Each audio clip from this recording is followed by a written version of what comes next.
Gimana kabar kalian? Semoga kalian dan keluarga kalian tuh dalam kondisi yang sehat walafiat. Oke, pada minggu-minggu kemarin kita telah membahas tentang materi kedatangan bangsa Eropa ke Indonesia. Ada kurang lebih 4 negara, ada negara Portugis, ada negara Spanyol, ada negara Inggris, dan juga negara Belanda.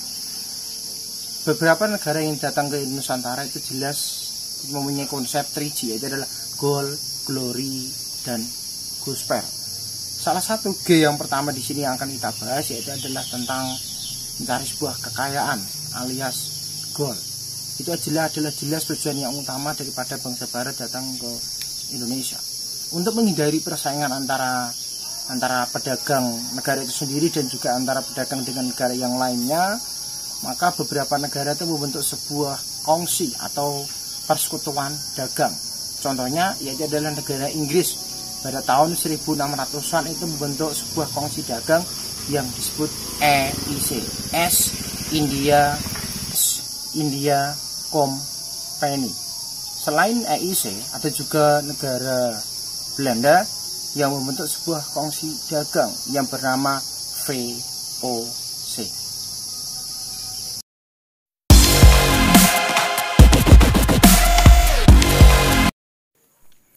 VOC adalah Verenigde Oost-Indische Compagnie atau persekutuan ataupun perkumpulan dagang para pedagang-pedagang Belanda yang ada di India Timur atau Nusantara. VOC didirikan pada tanggal 20 Maret 1602 di kota Amsterdam, Belanda. Tujuan didirikannya VOC yaitu adalah yang pertama, menghindari persaingan yang tidak sehat antara sesama kelompok ataupun kongsi dagang miliknya Belanda. Yang kedua, memperkuat kedudukan Belanda dalam menghadapi persaingan dengan para pedagang negara lain. Di dalam menjalankan tugasnya, VOC itu mempunyai hak istimewa ataupun disebut juga sebagai hak oktroi. Yang pertama, melakukan monopoli perdagangan di wilayah antara Tanjung Harapan sampai dengan Selat Magelang termasuk wilayah Nusantara. Yang kedua, membentuk angkatan perang sendiri. Yang ketiga, melaksanakan peperangan. Yang keempat, mengadakan perjanjian dengan raja-raja setempat. Yang kelima, mencetak dan mengeluarkan mata uang sendiri. Yang keenam, mengangkat pegawai sendiri. Dan yang ketujuh, memerintah di negeri jajahan. Siapa yang memimpin VOC?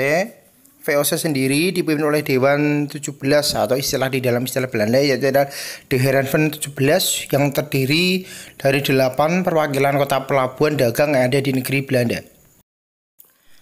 De Heerenveen menunjuk seseorang yang nantinya menjadi seorang gubernur VOC yang bertugas di Nusantara. Gubernur Jenderal VOC yang pertama yaitu adalah Peter Both. Peter Both pada tahun 1610 itu mendirikan pos perdagangan yang ada di daerah Banten. Kemudian stand berikutnya itu adalah pada tahun 1611 Peter Both mengadakan perjanjian dengan penguasa Jayakarta guna pembelian sebidang tanah dengan ukuran 50 kali 50 fadem. Satu fadem itu kurang lebih sekitar 180 cm yang berlokasi di sebelah timur muara Sungai Ciliwung. Tanah ini kemudian menjadi cikal bakal hunian dan daerah kekuasaan VOC yang ada di Tanah Jawa dan menjadi cikal bakal daripada kota Batavia.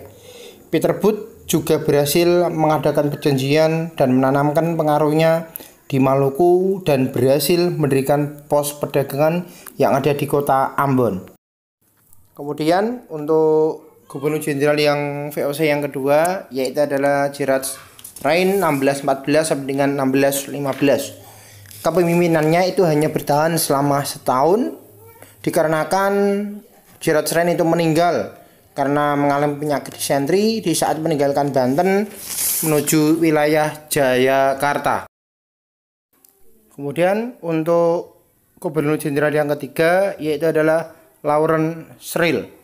Pada masa jabatannya itu berhasil dibangun gedung Mauritius yang berlokasi di tepi Sungai Ciliwung. Dan pada masa ini orang-orang Belanda itu diterima sangat baik oleh rakyat dan para penguasa setempat. Namun kelamaan mulai muncullah sifat asli daripada orang Belanda yaitu adalah bersikap congkak dan sombong. Dan mereka ingin menikmati keuntungan yang melimpah bahkan mereka mulai melaksanakan paksaan dan juga kekerasan. Hal tersebut menimbulkan kebencian rakyat dan penguasa setempat. Akhirnya pada tahun 1618 Sultan Banten yang dibantu tentara Inggris itu berhasil mengusir VOC dari Jayakarta dan kemudian menyingkir ke Maluku.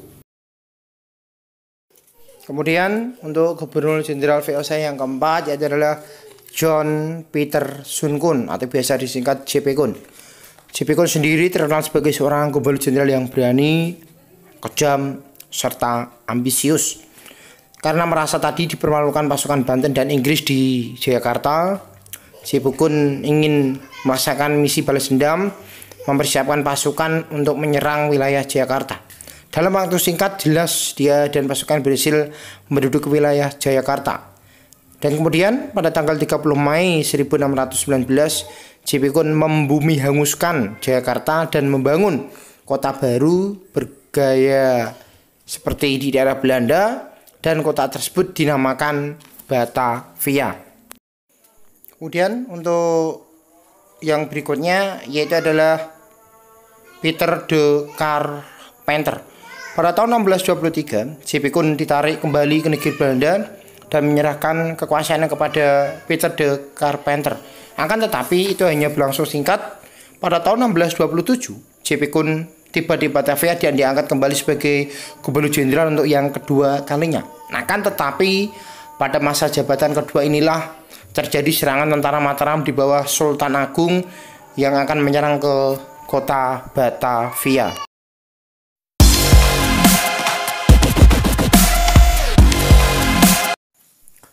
Bagi VOC, kota Batavia merupakan posisi yang strategis karena semua kebijakan dan tindakannya yang ada di kawasan Asia digantikan dari markas besar VOC yang ada di Batavia. Lambat laun, VOC itu semakin serakah dan bernafsu untuk menguasai Nusantara yang kaya akan rempah-rempah. Tindakan intervensi politik terhadap kerajaan-kerajaan di Nusantara dan pemaksaan monopoli perdagangan. Mereka juga melaksanakan politik divide et impera atau politik pecah belah atau politik adu domba. Di mana politik ini merupakan kombinasi antara strategi politik, militer, dan ekonomi yang mempunyai tujuan mendapatkan dan menjaga kekuasaan dengan cara mencegah kelompok besar menjadi kelompok kecil sehingga lebih mudah dihancurkan. Pada tahun 1749, Mataram yang merupakan kerajaan kuat di Pulau Jawa dapat dikendalikan oleh VOC. Pada saat itu, Raja Pakubuwono yang kedua itu sedang sakit keras, dipaksa untuk menandatangani naskah penyerangan kekuasaan kerajaan Mataram ke VOC. Kemudian pada tahun 1641, VOC berhasil menguasai Malaka setelah mengalahkan negara Portugis. Selanjutnya pada tahun 1667 VOC berhasil meluaskan pengaruhnya ke wilayah Aceh. Kerajaan Makassar di bawah Sultan Hasanuddin berhasil dikalahkan setelah terjadi perjanjian Bongaya. Pengaruh dan kekuasaan VOC itu semakin meluas dan membesar. Hal ini dibuktikan dengan adanya bangunan atau juga benteng-benteng pertahanan yang ada di daerah yang dipandang strategis armadanya oleh VOC. Contohnya seperti benteng Dürstede yang ada di wilayah Saparua. Kemudian benteng Nassau yang ada di wilayah benteng Victoria yang ada di wilayah Ambon. Benteng Orange di Ternate. Dan benteng Rotterdam di Makassar.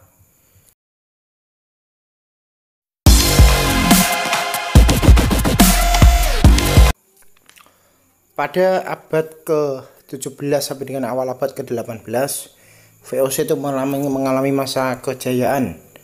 Dibuktikan dengan kerajaan-kerajaan yang ada di Nusantara itu menjadi bawahan dan pelayan kepentingan bagi VOC. Jalur perdagangan yang membentang dari Amsterdam, Tanjung harapan Hindia sampai dengan Papua itu memberikan keuntungan perdagangan rempah-rempah yang sangat berlimpah ruah. Namun lama-kelamaan persoalan-persoalan itu juga menjadi muncul. Dan pada tahun 1749 terjadi perubahan kepengurusan VOC. Parlemen Belanda mengeluarkan sebuah undang-undang yang menetapkan Raja William yang keempat sebagai penguasa tertinggi VOC. Raja juga menjadi panglima tertinggi tentara VOC.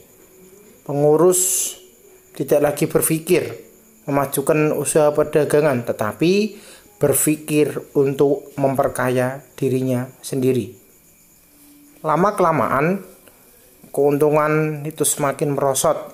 Bahkan pada tahun 1673 VOC tidak mampu membayar dividen atau pembagian laba kepada pemegang saham. Kas VOC itu merosot tajam karena serangkaian perang dan beban hutang yang tidak terelakkan. Gubernur Jenderal VOC dan para pejabat-pejabatnya itu semakin suka untuk melaksanakan kegiatan yang bersifat foya-foya dan mereka itu gila hormat. Para pejabat kecil juga melaksanakan tindak korupsi dan menumpuk kekayaan sebanyak-banyaknya. Lama-kelamaan beban hutang VOC itu semakin berat dan akhirnya VOC itu bangkrut. Dan pada tanggal 31 Desember 1799 VOC dinyatakan bubar.